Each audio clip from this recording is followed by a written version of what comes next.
the RV General Store Sports Animal Mobile Studio in historic Campus Corner. It's countdown to kickoff with Bud Light Game Time. Driven by Eskridge Lexus of Oklahoma City. Hey guys, we're up.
Right. TCU, look, well, we know that they got a coach that knows offense, right? I mean, the guy's an offensive genius. Absolutely. So the defense is going to get a real – see, this week the offense of OU is going to get a great test. Next week the defense is going to get a really good test. So that's wonderful before you go into Texas. And watching Texas today without their starting quarterback, I'm telling you – their offense looks good. The defense looks yeah. But I got to tell you, that dude at Texas Tech, yep. You know, I kept wondering, you and I talked about it. I wonder, you know, everybody wanted the guy, right? OU wanted him. Baylor wanted him. Texas, everybody wanted this guy, and he gets the job at Tech. Right. And it's obvious that he at least is putting together a nice squad, you know? So, I think what we both summarized after the Nebraska game, Gabriel's played well. He's had 60 chances, but he gotta be more accurate than he was a week ago. Absolutely. Yeah, I mean, look, I think the dude's a really good player. You and I talked a lot about it in August. OU fans, he's not going to be like you've seen, but he's a good football player. But the number one thing that everybody talked about, I know Dean Blevins talked about this, you know, with his people that he knew and stuff that are around him, tremendous accuracy. That's what we heard about him, tremendous accuracy. Well, last week he missed some passes. Maybe it was just an off day. We'll see. But today, this defense, I think they had 4 dudes on the All Big 12 preseason. They got some players. And I'll tell you what, this is going to be a really good test for the OU offensive line because their defensive front is good. I think the 2 best I think OU's defensive front could be up near the top before it's all said and done. We, got some dudes we don't know about, but they look really good. Grimes, obviously, is a star, and there's a couple others that look good. But I think that OSU and Kansas State preseason, along with Baylor, 3 really good fronts. OU's offensive line, they get the Wanya Morris kid back, so there are going to be some tests for him out. This offensive line, and I think it starts today. Well, and we go back to last week. Well, I heard you talk about it yesterday. Well, everybody says K-State can't win because they got beat by Tulane. Tulane's probably Ole Miss right now. Hey, listen. No, that's Tulsa. But it's okay. Tulsa, what? It's okay. That's okay. No, Tulane's got a nice squad. Who they playing It's a bad loss. I do not know. Matt, you know who Tulane plays today? I'm not sure. But it was a bad loss for Kansas State. They should have won the game, but it was a horrible spot. Don't know about their offense. Martinez not playing well. They're not throwing the ball at all. He lit OU up a year ago, But this is a coaching staff that has people in the right place at the right time. Right. No, Tulane you're right. hosting Southern Miss later on. Okay. I'm not saying that Tulane's a big, great team, but they're okay. And they gave Kansas State. They end up beating Kansas State. I didn't expect that to happen. Yeah, the K-State got to get their offense going. I mean, that's I don't know. They're afraid to throw the ball. I don't know what's going on with that. Martinez last year, he did some fairly nice things. Remember? I mean, we ripped on him for 3 years, and then he tore OU apart a year ago. He did. He played well. He really did. So I don't know. Kleiman to me is kind of an old-fashioned guy, Al. Right? Play defense, run the ball, blah blah blah. I don't know how well that's going to work in this day and age, but I think that you can do some good things with it. I don't know how good you can get with it, though. You know, get how good you can become. Hey, Matt, talking about Tulsa, Jim and I were talking about that quarterback at Tulsa. Where is he from? Where's numbers the Bryn he's kid from? putting up are ridiculous. He's Matt. thrown for 1,100 yards in his first 3 games. I don't know if anybody noticed it, but that is impressive. See if you can find out where he's from, Matt. He's from Texas, born Texas. Okay, born Texas. I know he had a decent year last year, but man, he is tearing it up this year. Well, I mean that's where he was born anyway. Okay, born. I think he's Texas. Born and born. Well, yeah, that's really nice for Tulsa. Really nice. It was great to see Kansas pack today, wasn't it? Man, it's so weird, isn't it? Weird to see Kansas be good, their crowd be fired up. I mean, that's just crazy to watch, but they're good. Now, I do think some people are getting a lot. Somebody messaged me on Instagram today and said that he thought Kansas had a chance to win the Big 12. Let's not go too far yet. They have yet to play a really good team. Let's see if they can be. If they beat Iowa State next week, then okay, I'm jumping in. But not yet. It's a wonderful story. I'll make a prediction. They're not win the Big 12. Okay? I think it's a pretty safe prediction. I don't think it's outlandish to say they could be 6-0 coming to Norman. Yeah, they got Iowa State at home. They got TCU at home. Yeah, I mean they could. I mean, I would have guessed. Let me see. Iowa State at Kansas. I'm going to bet. You think they split? I think Iowa State's given 2, maybe 2 to Kansas. Somebody told me earlier Iowa State's given 4. Okay, so I thought it'd be around a field goal. Yeah, but that's kind of what I thought. But they could win. Kansas can win. I mean, Al, you're in love with the quarterback, and he played great again today. Yeah. What were his numbers today, Matt? Could you please show that for the Jaden Daniels kid, who really is impressive? 19 of 23 for 324, 4 scores. Oh my gosh! What he run for? He also ran it 11 times for 83 yards and a touchdown. All 5 touchdowns. Right now, he's your all Big 12 quarterback. You're right. He's unbelievable. No, right now, you are correct. He is the all Big 12 quarterback. That is, my goodness, 19 for 23? Is that what you said? Yeah. Holy Moses. I didn't know it was that good. You think some people want to see him in the portal? That's going to be really interesting to see, Al. Hey, listen, I'm a little bit of an idiot at times, but he might go to the NFL. Is he an NFL guy? Boy, the way he threw the ball today, he should. How big is he, Matt? I think about 6'2", if I'm not mistaken. I'm sure Matt's looking it up for us. Strong arm. I mean, he has really come into his own. He played well at the end of the year last year. Good. He's listed as 6 foot 215. 6 foot 215? Okay. According to ESPN. Well, then website. he's definitely not 6'2", then.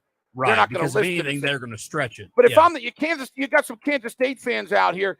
Guys, didn't Daniels play well against you the last game of the year last year? I thought he played pretty well. Did he? The kid from Kansas? Yeah, I'm telling against OU too. You're right. He did play well against OU. He's a California kid, Lawndale, California. California. Well, you know who recruited him? Who? Les Miles. Really? Yep. Interesting. Yep. Les Miles. Les Miles brought him there. Well, I'll tell you, it's an amazing story of 4-0 Kansas. Again, I don't want to go too far with it like some are, but hey, you said it earlier today, off the air and on the air. You better come to play every week in this league.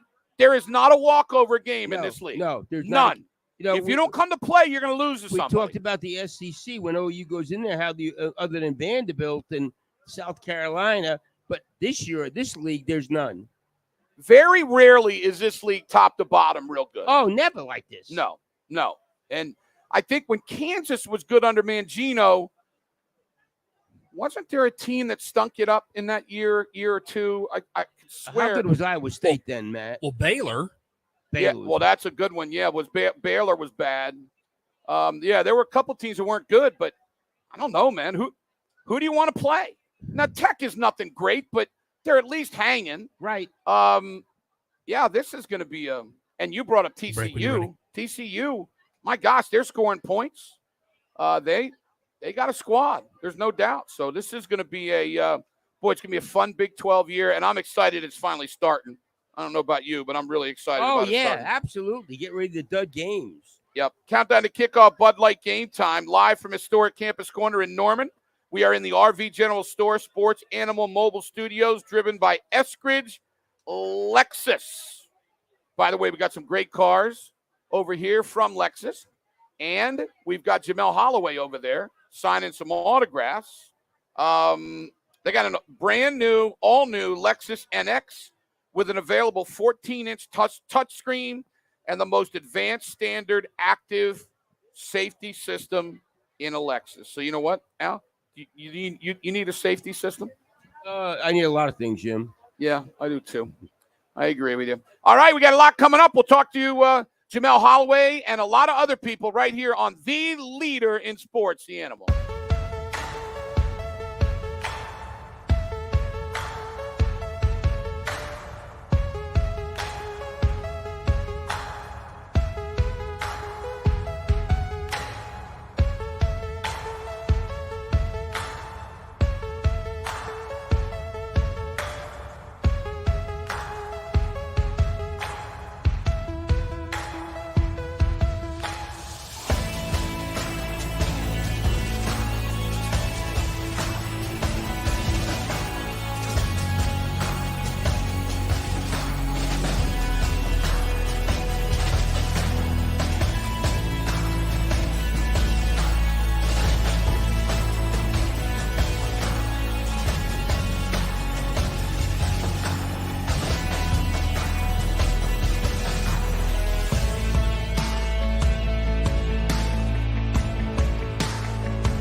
Traber.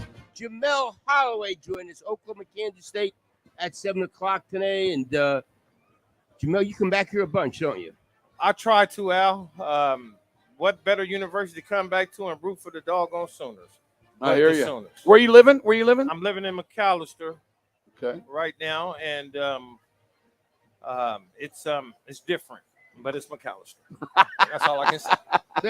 Let me ask you, Jamil, what do you think about what you've seen, what's happened to Nebraska? When you played against them, I mean, 86, the pass to Keith Jackson was unbelievable up there. You saw they were always so good. And when you see them now, what goes through your mind? That we're still the big red, that they're not. And that Sooner Magic is still here. We didn't have to use it this past week against them, but to play Nebraska was always a thrill because the day after Thanksgiving, I've always looked at growing up, that was one of the reasons why I wanted to come to university, because the Oklahoma-Nebraska game, the day after Thanksgiving, and everybody, it was going coast to coast then. Right. And now I'm just glad we won, and we're better than them. Isn't it shocking, though, how bad they are? I mean, they're really bad. That defense was a thorough embarrassment. And, they're not going to be as good as they were in that stretch where they were winning big, but they should be better than that, right? Well, it's kind of like us in the 90s and the 60s. Nobody shows those highlights. And I don't think that right now they're not going to show them Nebraska highlights of those kids right now. But because of tradition and what they've done in the past, everybody's still going to put them up there as a powerhouse. Right. But it's a roller coaster ride but I think the portal has helped all the major colleges, especially USC, by getting all the kids that they got out there. And I just think that given a chance, Nebraska will be back. They can't stay down long. Yeah. I don't think they'll ever be back, though, to where they were. I think they can be good. Al always brings up a great point. He says they should be able to beat Wisconsin. And I think Al's right on the money. They're just they're just the same as Wisconsin. Right. Except they stink right now. But they should be like that. Small town. Yep. Up there. And it's hard to get people to want to come to your university in that kind of weather. Yep. If you don't want to play smash mouth football, you won't go to those schools. But if you're the big 6-7, I'm going to Nebraska or Wisconsin just so I can get to the pros. Sure. Al Eschbach, Jim Traber with Jamil Holloway. Jamil obviously led OU to a national championship in 85. Kansas State was nothing back when you played them.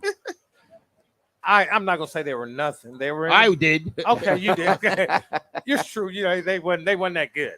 But again, Coach Switzer always taught us when you're Oklahoma, you're going to get the best from the other team. Sure. So this year, today, they're going to get the best from Kansas State. And so we have to be ready as far as OU goes. Absolutely. I've never heard you. I'm sure you've been asked this question, but I don't know if I've ever heard it asked. So I'm going to ask it. When Aikman gets hurt, okay, and truthfully, now I remember when I came out of high school, I thought I could do anything. And I'm sure you're the same way. But truthfully, inside of you, did you think that you were ready to just get it like you did? Yes. Okay. No problems. No problem. Right. I was ready because for whatever reason, Coach Switzer, I got to run with number ones that week. I don't know why. That's really weird. But he let me run a couple of plays with number one. And so by being prepped by the number one defense in the nation when I was running number two, always made me ready for the next step because we got the best defense in the nation. And if I can move the ball on them, well, when I get to the game, it's going to be a piece of cake. Right. And so that's how I was thinking. And lo and behold, Troy gets hurt. I go in, and I got to give it to the veteran linemen that I had. Ferreira, Greg Johnson, Eric Pope, the Phillip brothers. All of them motivated me. I mean, because they were older than me, so I'm just a baby. and they just said, just do what you do in practice. And we did that, and we went on to win the championship. But damn it, we could never beat Miami. Well, they had some players and they had Jimmy Johnson. Yeah, I know. Jimmy Johnson was my coach at OSU. You know, and so the waters really ran deep then. And it was always funny because OU fans then were bitching about the wishbone in Miami shutting the wishbone. Miami was shutting everything down and scoring 28, 35 points on everybody. Yeah, with Testaverde and the boys. Absolutely. You know, Georgia had like 8 dudes off their defense drafted this year. You go back and look at some of those Miami teams. It was, I mean, they're Hall of Famers. Yeah. I mean, Hall of Famers in the NFL, like 4 or 5 dudes on the same defense. Yeah, that was crazy. Especially in Blade, brother. I mean, Benny Blade. Benny Blade. Yeah. You know, and what a player he was. And they had Wynton Moss. They had Jerome Brown. I know, man. Passed away. What a great player he was. He's the only player in the NFL that I have his jersey. Really? Jerome Brown, because he broke Troy Aikman's leg and let me come in. Yeah, that's the only reason. That is crazy. That's a great story. I'd never heard that before. Yes, sir. And if he didn't die, he was going to be. I mean, he was already dominating in the NFL when he started playing. And they were man-childs. Oh, I think they were too old to be. And we're not even talking about their offense. No. I mean, that's just defensive players. Melvin Bratton, the other Blade brother, Testaverde. I mean, who was the running back? Bratton was one of them. Yeah, number 5. And Highsmith. Highsmith. Number now, 30. that was a big man there and could run. Yeah. You didn't want to tackle him. Ask Bosworth. Yeah, that's crazy stuff. Let me ask you, what's your thoughts of the NIL? You kind of wish you'd had it when you were here? Or when you were here like me, would you had a hard time like doing the right thing with it? How can I put this in the correct way? Bless Jackie Cooper, rest in peace, the car dealer man. Yep. And Jackie Sanford, our old alumni. They helped at those times when I was playing. Right. Okay, and now that it's over, I'm loving that the kids are getting whatever they can get. But I think that we need to step it up a little bit for these kids to get some more individual money, because the money's out there for the kids. If somebody at OU was to go around to all these little bitty towns, people want to see these kids right now in these little bitty towns, and they can go make money just by doing guest appearances. It ain't got to be a lot of money, but enough to put some money in their pocket to make them satisfied. A couple of them went out to Elk City couple weeks ago. Elk City, where I do radio out there. A couple of the OU players went out there and did a deal like that. So exactly what you're talking about. Yeah. So, and I know they have that at the university, I guess, with Coach Switzer and what they're building for the NIL for the kids. But really, the kids need to take control of their own self, because they're their individual names now. Right. And go out there and do what you need to do for yourself. How tough was for you coming here from Banning High School and you remember. Just getting where you could pay for things, where you could go out and get things? Was it laundry money then? What were you getting? We weren't getting. Oh, we got a Pell Grant. Okay, we got $7. I think it was $700 or $900 Pell Grant. But if you got a lot of tickets parking, you had to go give the university that, so you can continue with your scholarship. You had to pay all them bills from parking. Now, let me ask you something, because I was from Maryland and came all the way out here to OSU. So I sold my tickets. Did you, you're not allowed to do that now, and maybe back then either, but did you sell your tickets? Yeah. Yeah. I mean, that's the way I made some money, Al. Everybody did. And OU Texas had to be incredible amount of money, right? I'll just tell you a quick story. And I know she's going to be mad at me. But Shirley Vaughn. Okay. Oh, secretary. Great secretary. The best secretary there was. Yeah. And, she would come to all the out-of-staters and asked us, I mean, I can help you with your tickets. Mm-hmm. And because she knew the big alumni in Texas, or whoever needs the Texas tickets, right, that was really hard to get, because Texas was really good and we were. And so, but those 4 Texas tickets brought you at least $35,000 to $5,000. Yeah, during that period of time. They bring you a little envelope with the money in it? No, I just it was under the carpet. Okay. So Okay. I found that money. I found it up on the card. Mm-hmm. That's beautiful. What do you think about Brent Venables? What do you think about him? I'm loving him. He's bringing a different toughness, isn't he? First of all, we know how to tackle again. That's Amen. the first and most important thing. And when they told me that when he came for the spring game and he wanted all the former players out there, and the speech that he gave, or just in his heart how he felt, it made me want to put on my uniform for one play and hand the ball off to somebody else. No running or nothing. But Venables is a motivator. To me, he's a young Switzer when Coach Switzer was early in his career, and how he can motivate and be the innovator for OU football. That's a big compliment. You guys are the bad guys, and with Bosworth and everything, Barry let you guys do what you wanted to do, right? They thought you met you young men that could do things, right? But it was a cast of characters. A lot of cast of characters. You know, the best thing was people don't realize on our defense, we had every level. We had an All-American. You had Tony Casillas, you had Bosworth, and then you had Ricky Dixon being the first Jim Thorpe Award winner. And Darrell Reed, a 4-time starter at defensive All-Big Conference. Yes. Yeah. And Kevin Murphy. And Kevin Murphy, yeah. I mean, so big time. You know, and Darrell Reed and Jeff Tupper, you know, and Migliazzo at linebacker with Dante. I mean, and Vickers and Sonny Brown. I mean, that was loaded. I was with Tupper last night, by the way. Oh, he's here? Yeah. Oh my goodness. But it was special because I'm a baby, and all these guys are old veteran. Sure. Old veteran with these big old knee braces on and sitting in the ice and all like this. And I'm like, well, golly, you know, I just could never imagine us being. You know what's interesting, Jim? You go back to '85. It's crazy. They got the number 1 and number 2 option quarterbacks in the country. Him and Eric Mitchell out of August. Eric's one of the greatest athletes I've ever seen here. Yes, sir. At a Pine Bluff, Arkansas. I got to give it to him. He was a track guy and everything. But Jamil could run the system. Jamil was just. Did you run the wishbone in high school? We ran the option in high school. Okay, so it wasn't actual wishbone. The fullback is in the same place. Yeah, right. But So you had that third guy. Yeah. Okay. But I mean, we ran the Nebraska option. Okay. Okay, in the I.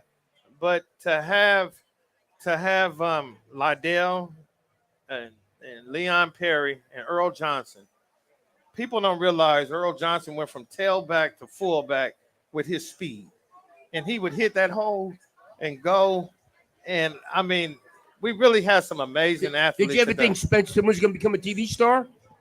I did, because I was hey, Spencer was like Little Richard. I mean, if you ever knew, he would put his hair and he would always imitate John Blake, rest in peace, and Coach Switzer. And I tell you, those were the best times. If you ever had Spencer Tillman talk about Coach Switzer, and we go here, and Spencer got him down packed. That's beautiful. So listen, 1980, I come down here with OSU. We get obliterated 63-14, and I'm looking across the field, and you guys had that ridiculous crown on the field. Yep. And I could, like Switzer, all I could see was his shoulders and his head. That's how big it was on the sideline. Tell me something. When you guys ran that wishbone, did it feel like you were just running downhill down that stuff? That's called home field advantage. Yeah. Because if you didn't play there the year before or 2 years ago, you don't know about that oval, that hump. It was crazy, a huge hump. And that gave us advantage. Either way, we ran the wishbone. You're going downhill. If you go left, the right side back is going downhill. You go right, the left back is going downhill. So that gave us a momentum to start. But I'm glad they got rid of that turf, because it kind of hurt me. That was hard turf, man. Yeah. But bless Pat Jones for coming out there helping me off the ground. Yeah, that was nice, wasn't it? It really was. He knew. Okay, we get him out of the game. We got. Yeah, that's exactly right. Yeah. But he wanted to help you, though. Yes, sir. First of all, come on, let's go. The kids. Well, and at the CT came in, Charles came in. How what do you think of his son played for Texas and then Nebraska? Yeah, both of them. Yeah. You know what? You couldn't have wrote a story like that if he wanted to, saying that he went to Texas and then he went to Nebraska. But damn it, we beat them both. That's right. And we beat the dog stuff off of them. Well, listen, big boy, we appreciate you coming out. Now, you're going to be over here signing some autographs with Yes, Lexus? Sir. We're going to be over here signing some autographs with Lexus. And can I just give one shout out to Absolutely my little flag football team in McAllister, the Outlaws, and to OK Hell Repair. They're the sponsor? That's you. my company. Oh, okay. I'm company with another gentleman. Okay, yeah. So I have to give an okay. Now, why you got to call your squad Outlaw, man? You just got to. They gave me that name. And guess what the colors are? Red. No, orange? what? Damn, Orange? black and orange. Does that feel good when you watch know that? what? We got a lot of black. It's a trim of Just orange. a little bit of orange. It's a trim and orange. That's But we do beautiful. that because of you. Oh, not because of me, man. Yeah, we do I that, just stand here. I just do whatever the heck I do. Al will tell you. I just said, look, I got black on. I got black and white. So. Oh, you always represent. I'm just here, man. Okay. You're the man, man. Hey, thank you, Jamil. Appreciate you very much, man. Hey, good to talk to y'all. Thank Jamil you. Holloway. Give it up to the man, guys. National championship winner, quarterback. Be right over here signing autographs if you want them with Lexus. This is Countdown to Kickoff, Bud Light Game Time, live from historic Campus Corner in Norman. We are in the RV General Store, Sports Animal Mobile Studios, driven by Eschbach Lexus. When we return, we'll talk to Mark Rogers right here on the home of the Thunder, the Animal.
McBride Orthopedic Hospital Clinic, The Metal Store, and ZT Cigars.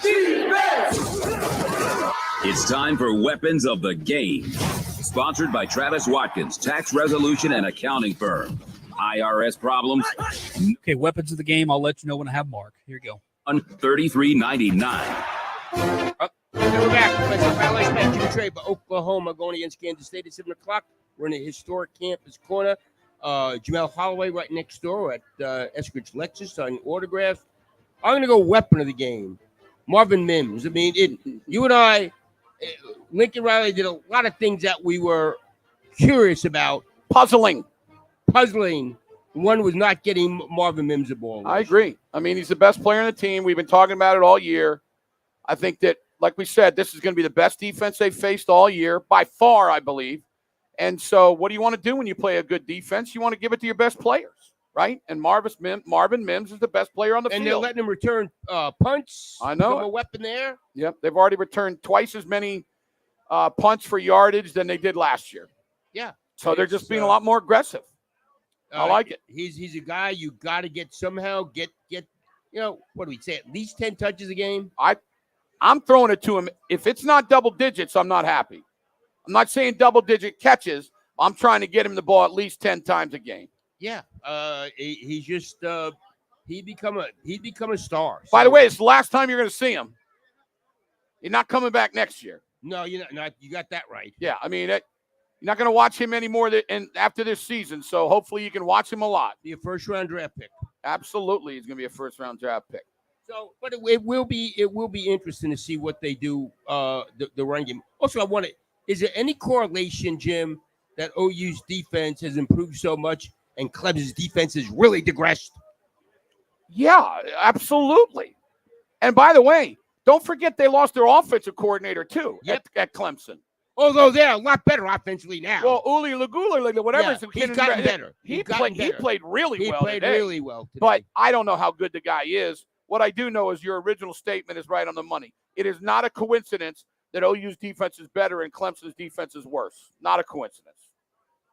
So, and we talked about, Billy Bowman, another that for some reason they had him playing out of position a year ago. Yeah, obviously they've got him in the right spot now. He's returning kicks as well, so he looks like a tremendous athlete. You got to get athletes, and he looks like a guy that can definitely get it. Let's do some great games today. It has been a good day so far. Yeah, really good games, close games. Here goes Texas. Man, Bijan Robinson, he is really, really, really good. Really good. They're pulling away a little bit from Tech now, but the Tech is at least hanging a little bit. This Florida Tennessee game is solid. Who does Texas got next week? Matt? Golly, that's a good question. I think we they're home for West Virginia. Oh, that's right. Okay. West Virginia. And that would be the game, if he's ready, that you'll bring back right? You'll bring back Ewers. Yeah, I guess so. Get him a week. You don't want him to play a quarter and a half and then the next game is OU Texas, right? Yeah. No, I want to get him a game. But the good thing if he's not 100% or not, I don't play him. All right, but if he can get out there and play a while, you agree you'd like to see him play. You'd like to see him play. And here's the other good thing: Card's playing well. Yeah. So really for some reason he gets hurt or something, well, then you got a guy who's been playing well. Absolutely. So I just think it's a good situation for them. But if he's ready to play, I would want him to play a little while, maybe a half. Yeah, if he's ready, I'm getting him out there. So. But there have been some good games today. I mean, it's the Florida-Tennessee game going on right now. Yep. I thought that University of Maryland played decently against they Michigan. barely beat SMU last week. I know. Michigan, we'll see. They're good. I don't know how good they are, but they're good. Let's bring in our man, Mr. Mark Rogers. Hello, Mr. Rogers. How are you? I'm good, Jim. Hello, Al. How you doing, Mark? Where are you? You enjoying football really today? Good. I'm doing well. You Kansas Jayhawks? Say that again. Your Kansas Jayhawks undefeated? Sam and I are going to do the Game Day podcast coming up at 7 o'clock tonight. Yeah, I guess maybe he's having a hard time hearing us. Do you hear us okay, Mark? I'd say yes. I'd say that would be yes. Well, yes. He just touted. He just said something about your Kansas Jayhawks. Oh, they look good today. Jalen Daniels is pretty impressive as a quarterback. Al said he's the All Big 12 quarterback right now. But what's that? We got a delay. Matt, will you have him call in on the phone? Mark, call in on the phone, will you please? We're having a hard time. I can't stand the delay. The delay is the worst thing in all of radio. The dreaded delay. The dreaded delay. Because I don't like asking a question and the dude has no idea what I'm talking about. So. Although there's a lot of times I don't know what I'm talking about. Or answer it 15 seconds later. Exactly, yeah. And you're already going to something else. Yeah. So we'll bring him in here and get him on the phone. Marcus, you there? I'm here. Sorry, the delay was so bad. Now, let me ask you a question. You've been touting Kansas for about 6 years, and finally they're doing something. Are you going to give yourself credit for that? No, okay, I'm not going to give myself credit for that. Good man. You know what? That's impressive to me. You're right. Now, you are very concerned about who's getting credit all the time. Of course. More concerned than you think. Of course I am. It's important, don't you think? No, not really. I don't think it's that important. Okay. Well, I do. We all have opinions, and sometimes they're good, sometimes they're not. So Al says that the Daniels right now that the Daniels kid is the All Big 12 quarterback. I have to agree. You agree? Well, he and Spencer Sanders are both really good. I'd say that Daniels has certainly done nothing wrong. He had a great game again today. I love their offensive scheme. They've done some really creative things with him. Let me ask you this. Is Deuce Highshaw a better running back than Oklahoma or Oklahoma State have? I don't know. He looks good. He's a good player. That's pretty good. I'd say he's on par. I mean, I would hate to say, definitively that he's better than Eric Gray or Marcus Major. I will tell you this. In my opinion, in the league right now, Dejon Robinson is in a place by himself. And then you're fighting for the second best running back. Would you agree with that? Robinson's the best in the country. Yeah, you're right. He probably is the best player. You agree with that? No, I don't. Well, yeah, I'd say he's the best, but I would say that Deuce Vaughn's pretty close behind him. Yeah, good point. Deuce Vaughn has some really incredible numbers. I mean, he had an 8-game touchdown streak broken last week, a ton of 100-yard games. I think he's caught a gazillion passes against OU the last couple of years. So they get him in space. That could be. I don't think it works as well against Brent Venables' defense as it did Lincoln Riley's, but he's a good player. He's to me, he's the second best back in the league for sure. We started off the show today, and Al brought up a really good point. You better come to play with every single team in the league. Am I right? Am I right? Okay, I'll go back to Stillwater. Go back to Stillwater, you idiot. You're a fool. Go away, you fool. Mark. Another one of your OU brethren, Mark, yelling at me like a total idiot. Go ahead. Are you going to go to Stillwater? Yeah, I'm going to go to Stillwater. Okay. Yeah, I'm going back to Stillwater. See you later, man. Have a good life, you fool. Get out of here. Go. Come on. Oh, you want to fight me? You little punk. Get out of here. Anyway, I just love it when these dudes act all big and bad. Oh, go back to Stillwater. All right, Mark. Anyway, are you ready, Mark, to answer the question what Al said? That you better play against everybody. You know what? Everybody can beat you in this league this year, it looks like, Mark. I think that the league is very balanced, but it was balanced last year. I mean, Kansas did beat Texas last year. They weren't near as good as they are this season, but I think that, West Virginia is a little bit better. I was thinking about this earlier today is, somebody got to finish last in the Big 12. That's going to be a tough break for, whoever it is. If it's Neil Brown in West Virginia, that's bad for his job security. Tech feels pretty good. They sold out their stadium today. They're playing all right against Texas, but it's a tough league. It's a tough league. And I think TCU, how about TCU? The wins could be taken out at the top as well. Yeah, TCU, Mark, is scoring points, it looks like. Well, I don't think they're the worst team in the league. That's what I'm saying is I don't know who the worst team in the league is, but, you wonder if it's so balanced that the team that wins it ends up with 2 losses and say you've got another crazy kind of situation of who would also be in the title game. No, I mean, you're right. I mean, it is. I mean, right now, Al, if you picked who's going to finish last in the league, who would you pick? Well, I'd pick West Virginia. They got beat at home by Kansas. That's fair. Al, Mark, who would you pick?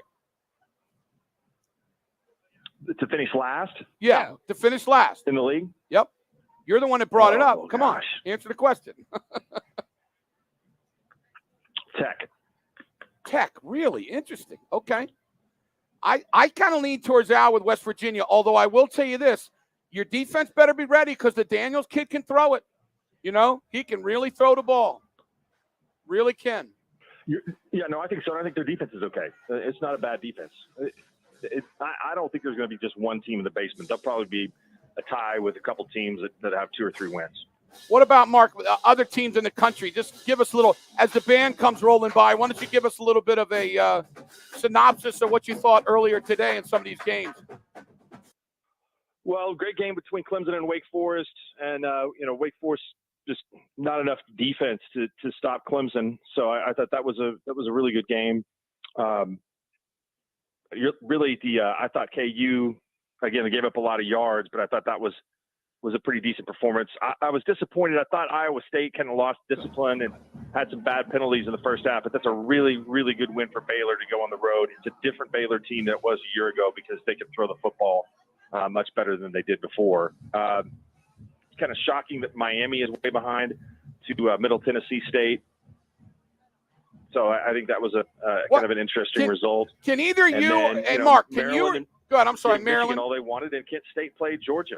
Kind of the same way that they played OU, played them pretty tough. Yeah, no, you're right. They did. Listen, can you guys explain to me, either one of you all, why Aranda and the Baylor staff did not let the quarterback throw the ball against BYU? Because he threw the ball today.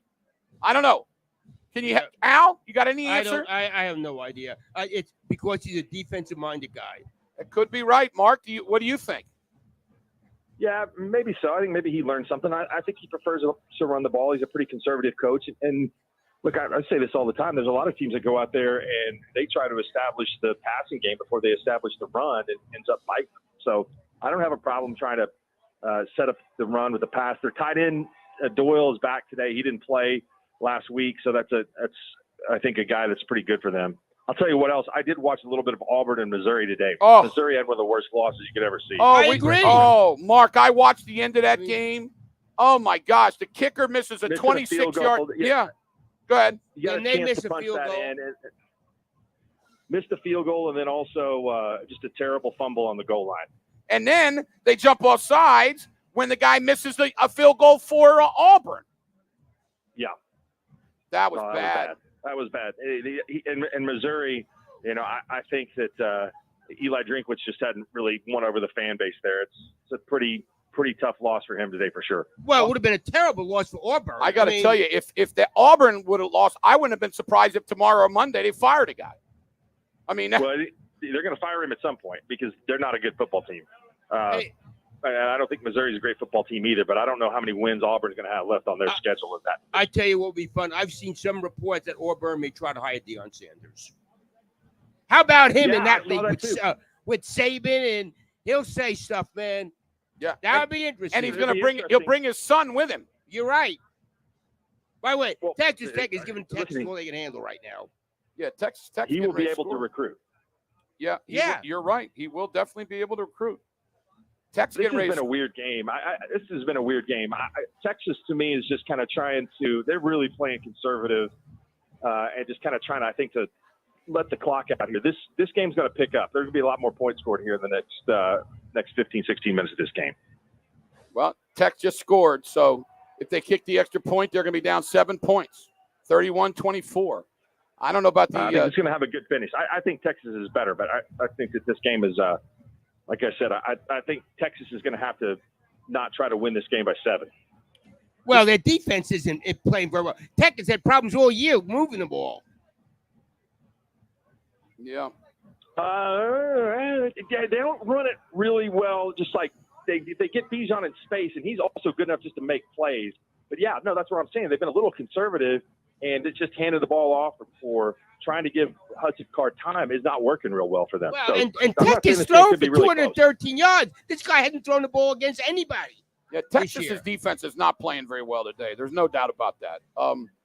Right. It's pretty obvious, though, Mark, that this McGuire, everybody wanted him. Everybody loves the guy. Maybe he's going to do a good job down there. I don't know. I like him. I think he's a little bit of a carbon copy of Art Briles.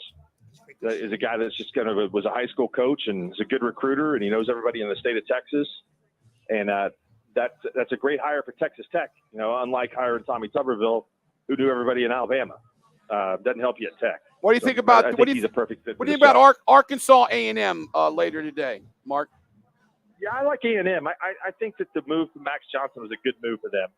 Haynes King was, I guess, a highly recruited kid, but he never really played well in the times that he played at A&M, and maybe it's just because he's young. But I think Max Johnson will give them the edge in this game. I think defensively, A&M is, you know, I understand what happened in that Appalachian State game.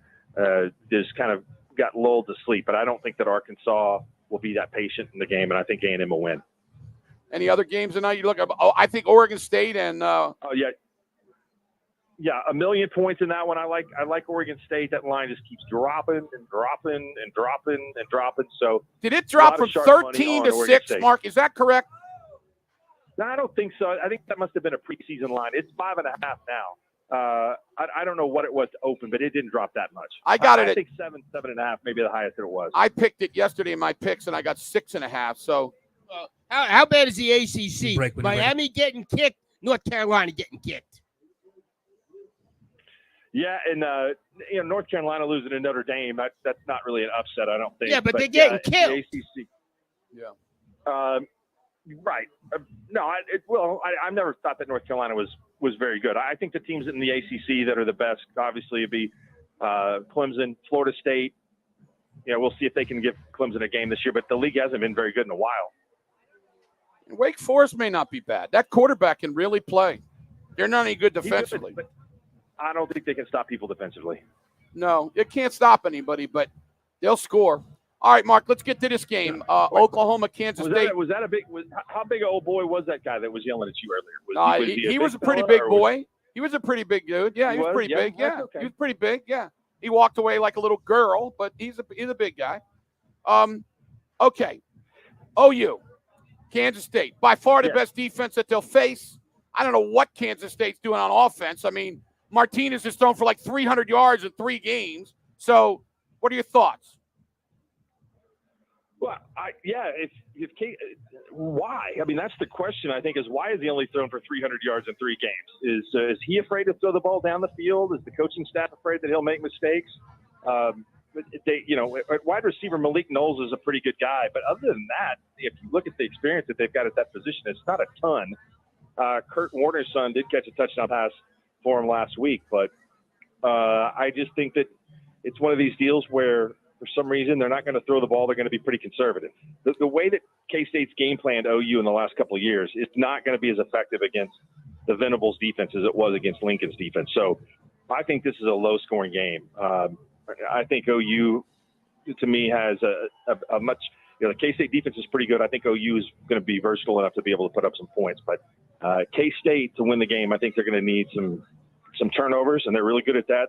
7 interceptions this year on the defense, the most in the country. And they probably need a special teams touchdown, which they've had a bunch of those against OU in the last 10 years. Won't they? Don't you think they're going to throw it to Deuce Vaughn a whole bunch again?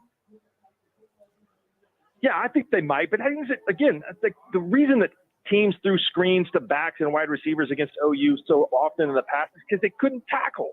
But this team could tackle. So great point. Look at the first play of the Texas game last year. Just a screen pass and have 2 receivers block 2 defensive backs, and there's just not enough adjustment. But this team doesn't miss many tackles. They practiced it. So I just think that, he's dangerous in space, and if he can make people miss, he can score against even really, really good defenses. So what's the total? He's a weapon, isn't it? Let's see. 51, 52 in the low 50s. Wow. Okay. Interesting. By the way, Texas stopped Texas, so they're down 7. What's your final score, Yeah, what's your final score, Mark? 53. I think OU wins 31-13. 31-13. All right, sounds good. Thanks, Mark. Appreciate you.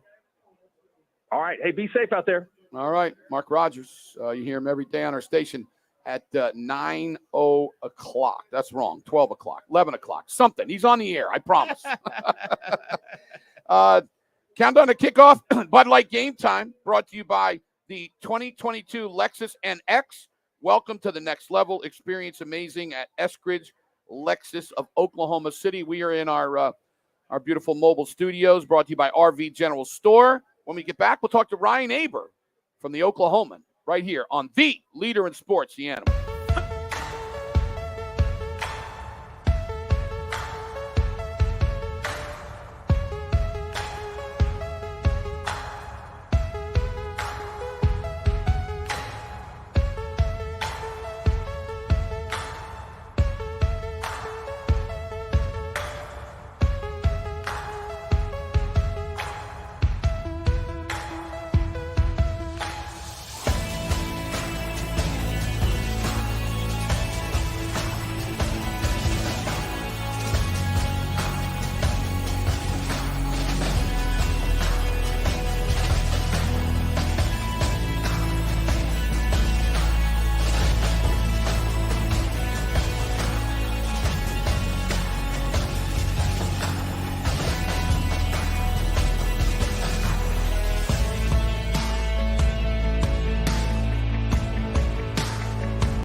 over here. Historic Campus Corner in Norman, Oklahoma, Kansas State, 7 o'clock tonight.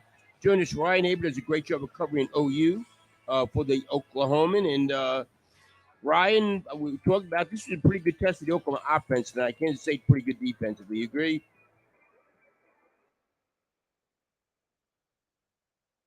Ryan? Yeah. There we go. There Yeah. you go. Did you hear Al's question? No, I did not. Sorry, cut out. Okay, this should be a pretty good test for the Oklahoma offense tonight because Kansas State's pretty good defensively. You agree? Yeah, no doubt about it. I mean, they're going to test Oklahoma's offense, especially on the offensive line. It looked like last week that the OU offensive line played better, but how much of that was competition versus improvement? But I think across the board, this defense is going to challenge the Sooners in ways that they haven't seen so far up front and on the back end, obviously, with all the interception numbers that the Wildcats are putting up so far. You know, speaking of interceptions, I thought you wrote a great article earlier today. You know, everybody, including us, was talking about some of the passes that Dillon Gabriel missed up there in Nebraska.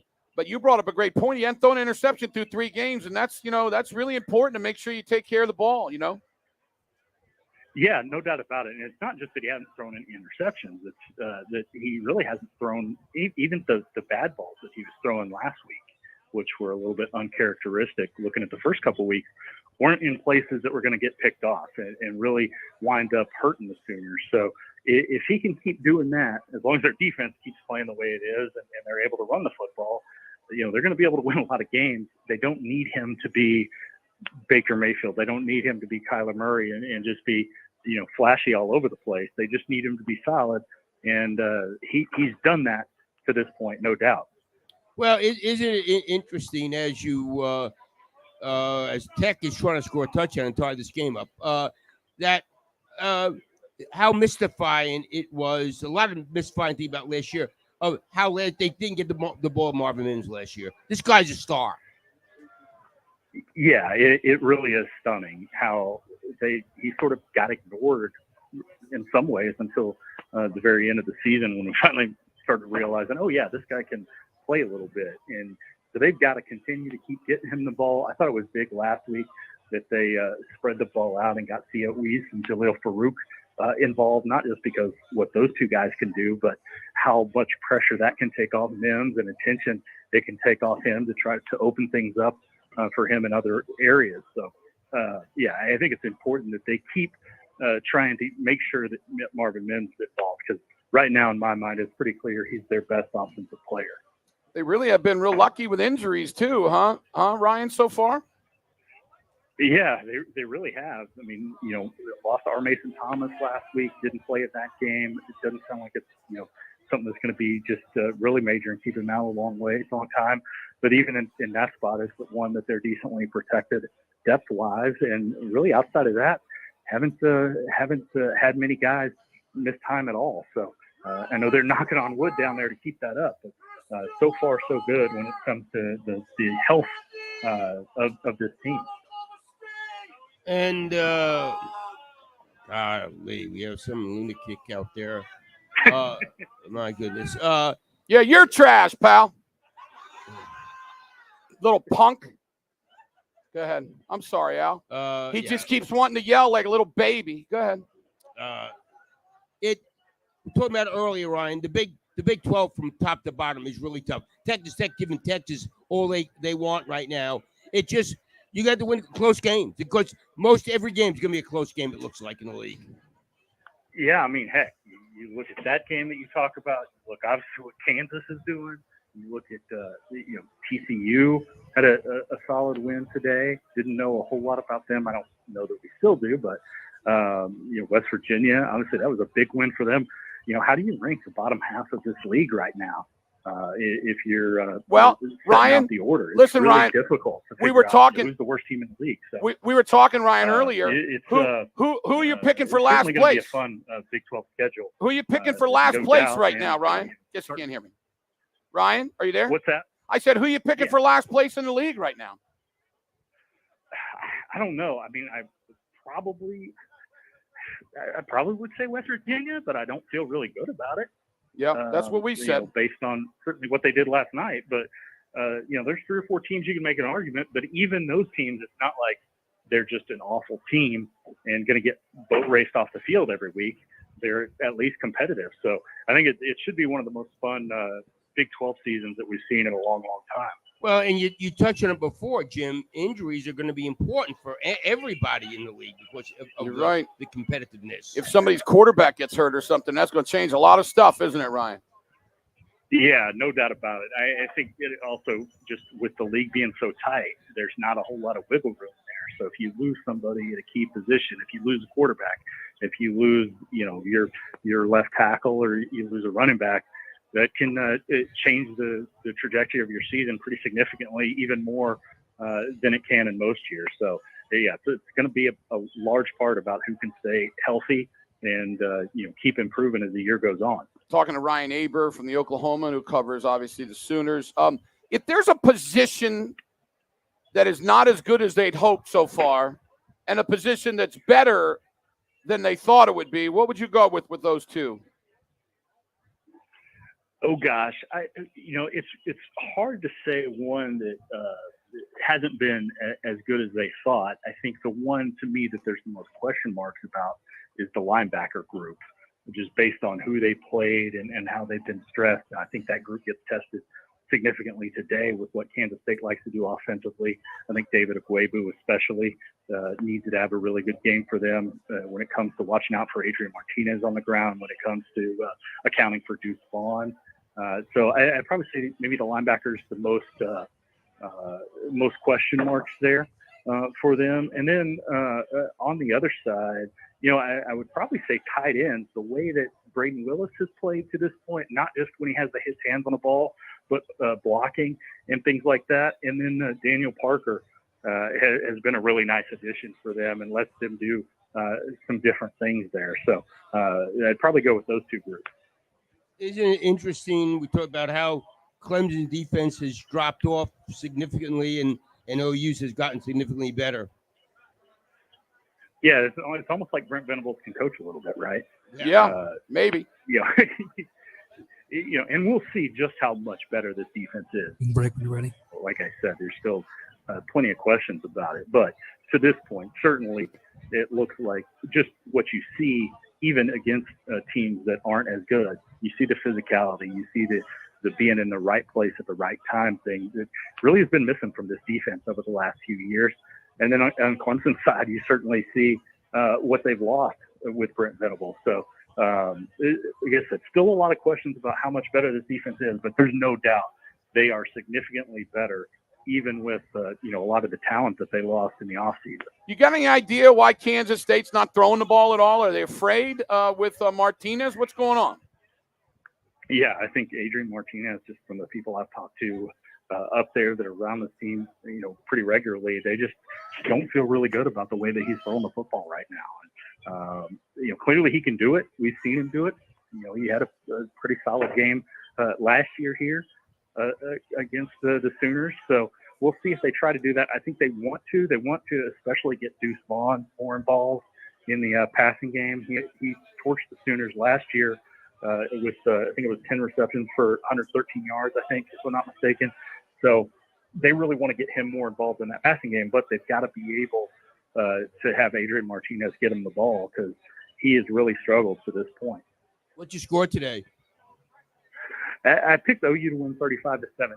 I think that the Sooners, just the way they're playing defensively right now, the way that Kansas State's playing offensively, I think it's going to be really tough for the Wildcats to score enough points to hang in this game. And I really like what OU is doing with their ability to run the football, with the way that they're using Eric Gray, and like I mentioned earlier, spreading the ball around to more than just Marvin Mims.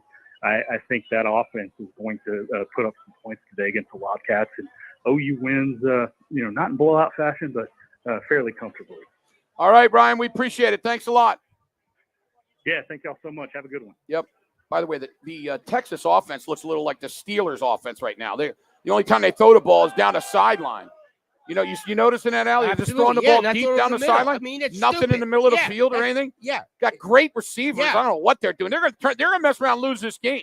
what, Tech's got the ball on Texas's, 40-yard line, something like that now? They got down there. They were inside 10. They ran 2 straight running plays. Oh, I know. You don't roll them out or anything. Yeah, absolutely. Very nice. Countdown to kickoff. Bud Light Game Time live from a historic campus corner in Norman, in the RV General Store Sports Animal Mobile Studios, all driven by Eskridge Lexus of Oklahoma City. By the way, right next door here, Jamil Holloway is signing autographs with Lexus. If you want to get one of those, he is right next door. Coming up, we'll talk to Mr. Dean Blevins. This is the home of the Thunder, the Animal.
We're back. What's up, my last night, Jim Traber, Oklahoma, Kansas State at 7 o'clock tonight.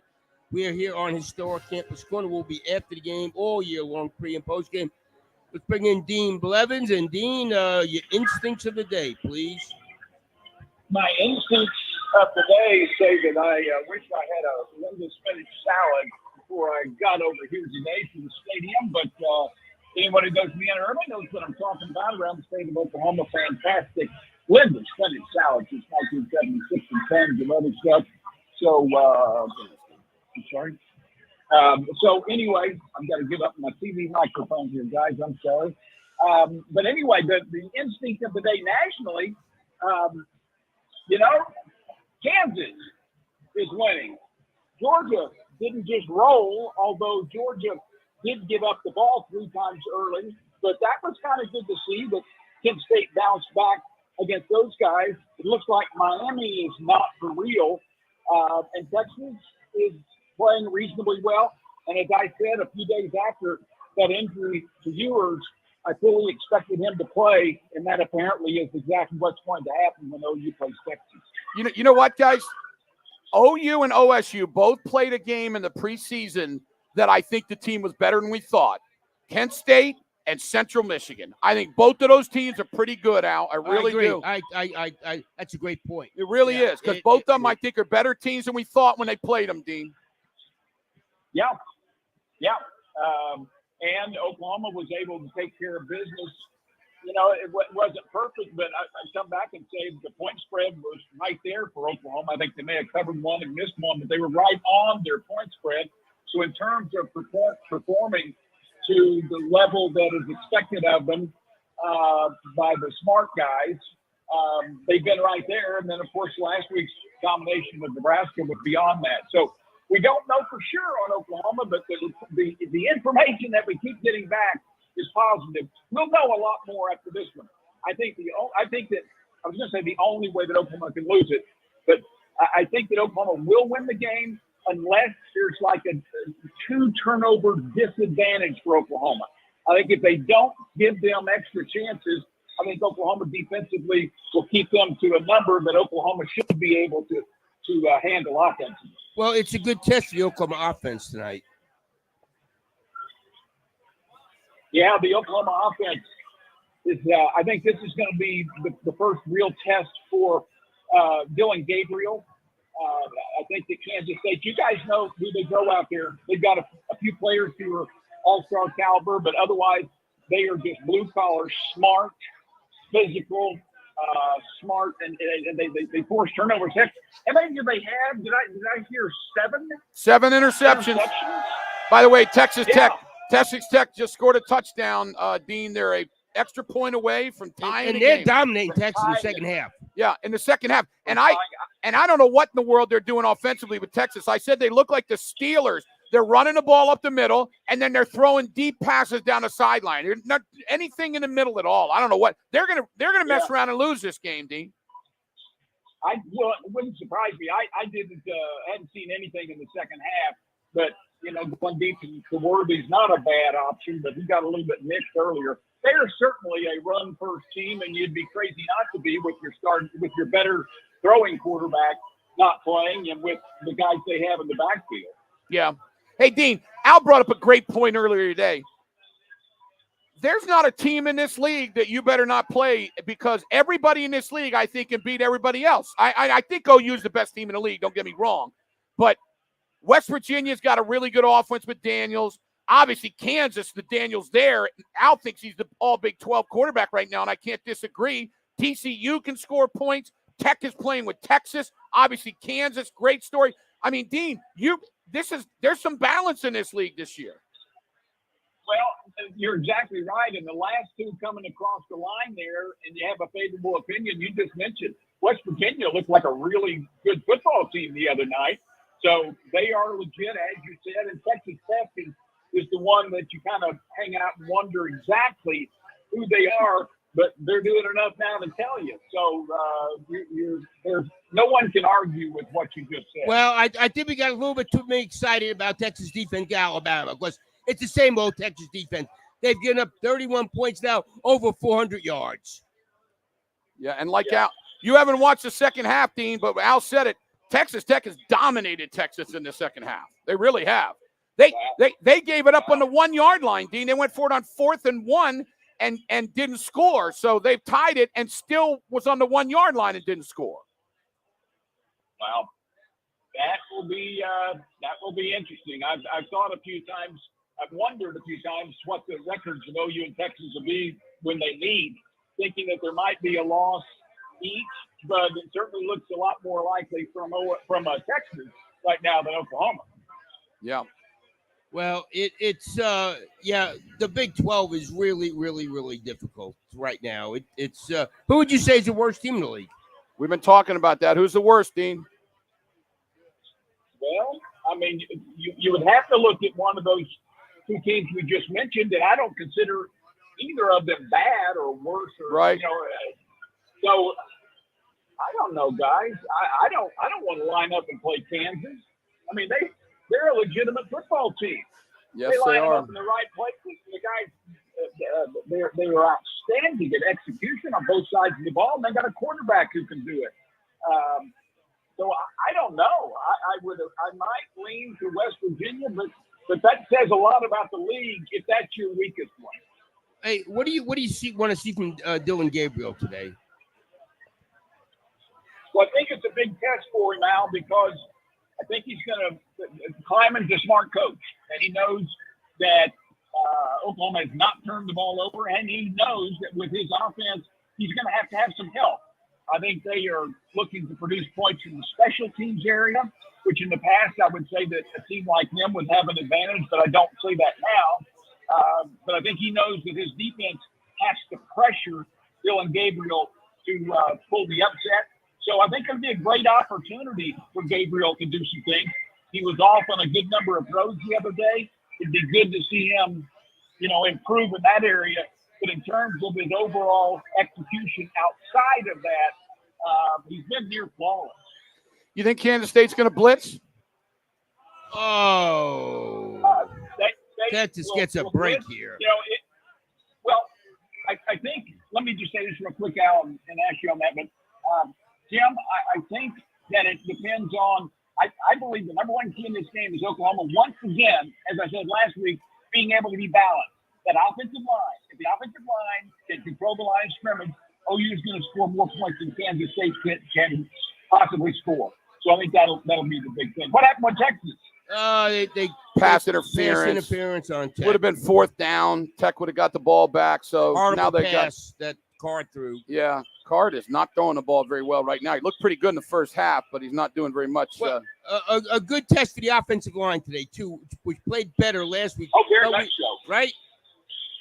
Yeah. Oh, very much so. If you go back and watch that video from last week, Nebraska basically caved in. You will not see that from Kansas State. Nebraska was out of position a great deal of the time, and you won't see that from Kansas State.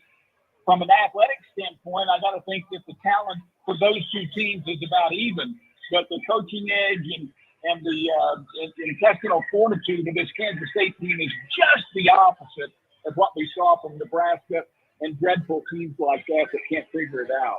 Come back to that game. Let's talk a little bit about the Hogs, Dean. Texas A&M, they're getting ready to start here in about a little over 20 minutes. It's a big game for both teams, huh?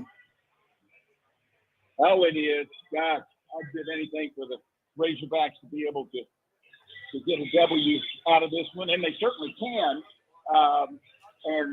Because of the quarterback edge, you've got to give them a really good chance. If the toss-up to me, it would be great for Arkansas, and it would really make things Jimbo would be catching a little bit more grief if it happened. This is so big for him, so big for Texas A&M. And it wouldn't hurt some of the teams recruiting against Texas A&M if they were to lose too. Well, and I agree. The quarterback is just what Pittman has done with that program. They look solid everywhere you look at Arkansas. They're solid. They don't make stupid mistakes. You see how well coached they are. Well, and it starts with his ability to recruit, and it starts with break when you're ready. Recruit the coaches before he recruited a single player to Arkansas. just so high on all of their assistants, but certainly their coordinators. And, Pittman does his thing, but when you get guys who can really coach around you, and you're smart enough to back away and let them do it, you got a chance. And that's what's happening at Arkansas. Now, let me ask you a question, Dean. They had a coach down there at Arkansas who, I mean, is a very good friend of mine, but he did a really good job, and they ran him out of town because, I don't know, I guess they say there were problems, but that's an argument. But I think they thought they should be better. Is Arkansas now, I mean, if they go 9-3 or something of that nature, are they going to be happy with that, or are they going to be like, oh, we got to be better? Well, for their sake, I hope that they say they got to be better because you can't become complacent with 9-3. But I'll tell you what, if Arkansas went 9-3 for a decade, that coach should be making as much money as Nick Saban. Okay, but like I said, with my man Houston Nutt, they ran him out of town. You know that. Yep. He took him to an SEC championship game. Yeah. Right now, Sam Pittman's a long way away from that. But I remember when Houston was riding high, we said the same thing there. I think they know what they got, though, after going through several head coaches. They know what they have in Pittman. What'd you score today, Dean? Al, I think it's a little lower score. I have trouble seeing, unless Oklahoma gives up a kick or a punt return or a block, and unless they, have multiple turnovers that turn into easy points, I have trouble seeing K-State score more than 20. So I like Oklahoma to get around 30. So I'll go with 28. I'll go with 28-20. All right, very good, close game. Thank you, Dino. Appreciate it. All right, guys. Countdown to kickoff, Bud Light Game Time, live from historic Campus Corner in Norman. We are at the RV General Store, Sports Animal Mobile Studios, driven by Eskridge Lexus of Oklahoma City. Seems like there's a lot of your homeboys from New Jersey out today, Al. I don't know what's going on.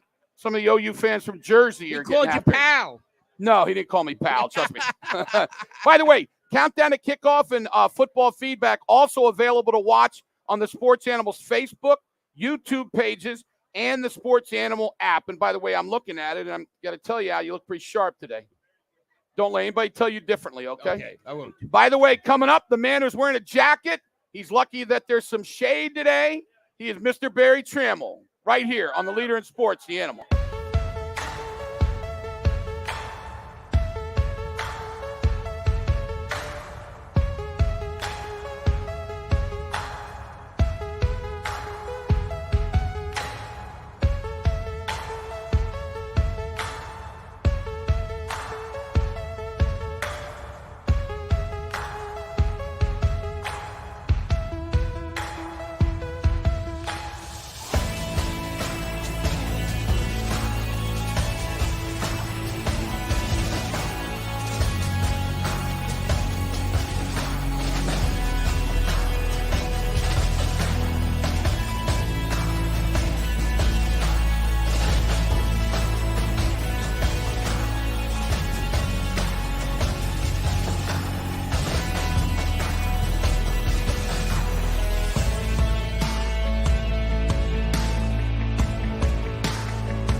Kansas State at 7 o'clock, a Fox nationally televised game. Pull air out easy. It's not going to be Kansas State, right? Yeah, they're not throwing the ball. What's going on? You mean with K-State? Yeah, I mean, K-State's not throwing the ball. I don't at know. all. Well, I think it's got to be an indictment of Adrian Martinez. Apparently, So they're they didn't afraid? Apparently, they didn't watch the OU tape from last year. I think it was 19-25. Yeah, I don't understand it. I mean, why wouldn't you throw the ball? I don't know. I mean, it doesn't make any sense. I don't know. If they come in here and try to run that offense that they've been running the first 3 games, they're going to be in some trouble. I would think that they're going to throw the ball to Deuce Vaughn. He had 10 catches for 115 yards last year. Don't you think they're going to try to do that? I would assume, but like we talked about, they changed coordinators, and I don't know that it's going good. Well, Mark Rogers brought up a great point. He's right on the money. One of the main reasons why it was so successful last year is because you couldn't tackle. This year they tackle. Yeah, they're tackling better. So that, yeah, but we've seen it before. We've seen K-State sort of stagger into Norman, not playing very well, lose to somebody they shouldn't have lost to, and play a really good game and sometimes win. So Deuce Vaughn, though, he'll make it hard for you Deuce to tackle. Vaughn is the best tailback in the conference. No, Robinson. I like Deuce Vaughn better. Do you? Why? He just produces more. Robinson. This guy's hurt all the time. Really? Deuce Vaughn, he's never hurt. Interesting. I think you might be the only Tech's person going for it on 4th and 3 at midfield. at midfield are saying, let's win. That's crazy. It is kind of crazy. Although Texas's offense right now is just terrible. I didn't like this call at all. Oh, And he made it. Oh, my goodness. You want to run the clock down, kick the field goal? no, it's a 60-yarder. They still got to go. No. I mean, run the ball and Oh, get yeah. the field goal. Get some more Who do you yards. think he is? Nathaniel Hackett? Well, Nathaniel Hackett. I'm sorry.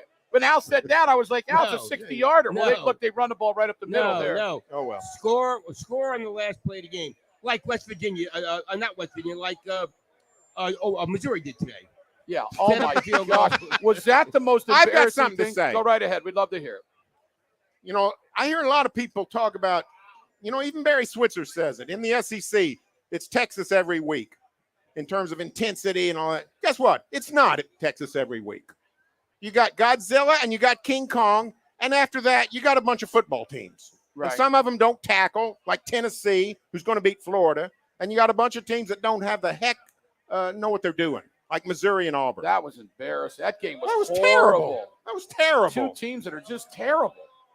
I think they might finish. One of them would finish. Missouri would finish last in the Big 12, and Auburn would be down near the bottom. Well, Yeah, Missouri should have won the game at Auburn. kick a 26-yard field goal. If Missouri won that game, were they going to fire Harsing tomorrow? Yeah, and they might anyway. They might anyway. You're right. You're exactly right. Yeah, that was terrible. What are they calling here? Defensive holding. Texas. First down tech Defensive holding. inside the 40. I don't know where, maybe. Wow. Yeah, about the 35. 35. Okay. So kind of interesting. What were your thoughts today on Kansas? I was all fired up. Now, their defense wasn't very good because Duke's offense isn't great. But I just thought it's the coolest thing of the day for Kansas to go 4-0 and have a virtually full house and make a bunch of plays and have everybody in the country talking about them. I just think it's fabulous. I just think it's great. So I don't think Al and I have ever talked about Kansas unless we say how bad they are. Yeah, no, man, what a great story. What a great story. Should be sold out next week too, right? Oh, Yep. yeah. Well, Iowa heck, State. Iowa State fans will drive down there They may not be able to get tickets. They might not. But they know how to get tickets in the you know what they did? They bought it. City Hey, Metro. Al, they bought them before the season. Trust me. And now Kansas people bought them before the season. Oh, yeah. Iowa State probably bought $10,000 before the season. Probably you know, so. Probably but so. that is a great story with KU. Who's the worst team in the league? We've been talking about that today. Who is right now? If you had to pick, who's going to finish last? And by the way, we realize it could be a couple teams tie. Right. But who do you believe is the worst team in the league? Well, Tech is making a case that it's not. You're right.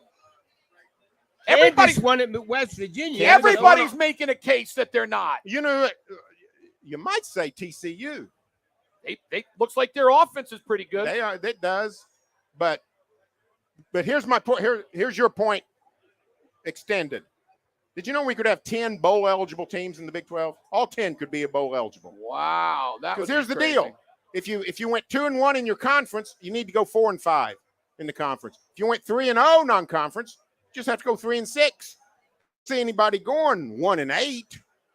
I mean, everybody's, outside it. I mean, there's 3 or 4: OU, OSU, Baylor, maybe Texas. I don't know, but the other teams, they all can beat each other. We could get all 10 teams to 6 wins. Blaine just texted and said it might be Kansas State. It might be. We don't know. It might be. You're right. They've made the case for that so far. Well, when they lost to Tulane, I mean, that's certainly. Although I think Tulane's a halfway decent team, but that's just that's not a great loss. I don't know. Al and I both said West Virginia, but you play them, you better bring your defense because the Daniels kid can throw it. Well, and they've gone on the road, and Virginia Tech's not any good, but they went on the road and whacked them. Yep. They went to Pitt. Should have probably should have won the game. Yeah, you're right. They should be undefeated. No, I'm sorry, Kansas. They lost to Kansas. Yeah, they went to overtime with the mighty Jayhawks. Nope. Well, you're right. It's going to be a good game next week, Baylor OSU. Yeah, it's in Waco. So yes. yeah, Baylor OSU is going to be really good. It's going to be a good game. That'll be the first really showdown among teams we think are at the top. Right. So but I don't know. It's going to be fun. If Texas loses this game, what does this do to them? You know what I got to say? You can't say that back then. Okay? I would agree with that. But what do you say about Texas if they lose this game? I don't. Well, here's what I would say is it was a Herculean effort. Alabama's not as good as we thought, but it was a total just sort of meltdown situation. Alabama just didn't show up. That's what we have to say. Because what did Alabama score? 17 points? Was that or 20? 19? 20 to 19. 20, okay, so 20 points, Alabama. Yeah. Tech's got 31. Well, and they got a lot of yardage, too. Yeah. Right now, it's about a 45-yard field goal if they kick it. Yeah, so I don't know if they got a kicker or not. The kicker who kicked the long one last year to beat Iowa State, he's gone. He was a senior. So they got a new kicker. I don't know if he's any good. The Missouri kicker needs to mix in a salad. The Missouri. Well, he was second-team guard, so that's what he was. I don't know. That was the darndest thing I've seen. I was unbelievably missed that kick. And he's been a great kicker during his career. Yeah, he's been there a couple years. He kicked, over 50, maybe over 10, 50 yarders in his career. He's automatic. That's great. Now, you brought up a great stat about the OU Texas game. Bring that up. Somebody said if Texas loses this game, what does that do to the OU Texas game? That was Jim that said that. It messes up the hype. That's what I meant. But the hype. On the day of the game, it doesn't mean anything because the game has become a great game. I think it's 7 straight games in the Cotton Bowl have been 1-possession finishes. So remember, we went through that period of blowouts. OU blew them out 4 times bad, and Texas blew out OU twice. But anymore, it doesn't matter what either team's doing. It goes down to the wire, including 2 classics the last 2 years. That's right. So I think it'll be a great game. Boy, shouldn't Florida be better? Tennessee just kicking them. Yeah, I don't know what's going on there. But I think this shows that Texas is not back. They were not what we thought they were. Not back. And it's the defense. It's the defense. We thought the defense was great, and it was great against Alabama. So I don't know what's going on. I thought the game plan in the second half was just a joke. For Alabama? For Texas. I don't know what they thought they were just going to win the game and just run the ball and then throw it way down the field. He's supposed to be the so-called offensive genius. And he was against Alabama. Absolutely. That first half was a brilliant game plan. I don't know what they're doing. Let's see. They got 3rd and 7 here. Does Texas have a timeout left? Texas out of timeout. No. Okay. So all right, we're going to run this down to about 30 seconds and kick a 45-yard field goal to win it. 46. So that's exciting football. No, we've had some good games today. No doubt about that. How about the guys from Murfreesboro? Oh, my gosh. Just killing Miami. Did you see what happened with Miami? Yes. 31-17. Yeah. And they got stopped on the goal line? Yeah. And Middle Tennessee threw a 97-yard touchdown pass. 97-yard touchdown pass. Wow. It's crazy. You know me. I'm high in Cristobal, but I'm going to look like an idiot today. That's for sure. That's not good. Middle Tennessee State. And, Appalachian beat A&M, which beat Miami. And last I looked, James Madison was beating Appalachian. But James Madison is good. They are good. They moved up, right? Yeah, they moved up this year. That's right. It's like if North Dakota State played Miami. Right. Watch out. You might. I wonder if North Dakota State will ever move up. Probably will. They probably will. You think so? Yeah, probably will. There's money in it. Everybody wants to move up. ACC bad. North Carolina getting. Hey, the ACC is real bad. It's really bad. ACC's real bad. It is really bad. I mean, I watched that game last night. Virginia, Syracuse. It's about one step up from Missouri, Auburn. It was too bad. I watched a lot of it too, and you're right. You know what? There's no chance I'm going to see anything cooler all weekend. Even if Tech beats Texas, nothing cooler than watch Air Force run the triple option. Is that neat? Have you seen what they've done with the wishbone? Yeah, they it's put inverted. Like this. Yeah, they invert it. Yeah, their fullback is now a tailback. Right, but then they run the guy in motion. Yeah, and they go one way. But Yeah. their fullback is a tailback. And he's like an old-fashioned OU fullback. He just zips up, and all of a sudden he breaks free. No, it is fun. We got the kick coming up here. It's the coolest thing. Give us All right. a play-by-play. No, we're not allowed to. We're not allowed to give. No, we're not allowed to give it on the air. Tell people whether he makes Well, we're this. going to tell him if he makes it, but we can't give the It's play-by-play. up. It looks good. Good. It's good. Good. All right, let me ask you a question. I know everybody can't stand Texas. Should they be cheering against Texas? Yes. Okay. I'm just wondering. I'm just wondering. Yeah. Because a win would be better. That's all I'm saying. Yeah, I don't Hey, think if it matters. Oklahoma can win through the Big 12 this league, they're going to be fine. I don't think it really matters. Yeah, Okay, I don't think it's so. not. It Like does I not think matter. it was clearly going to help OU if Texas had beaten Alabama. No question about it.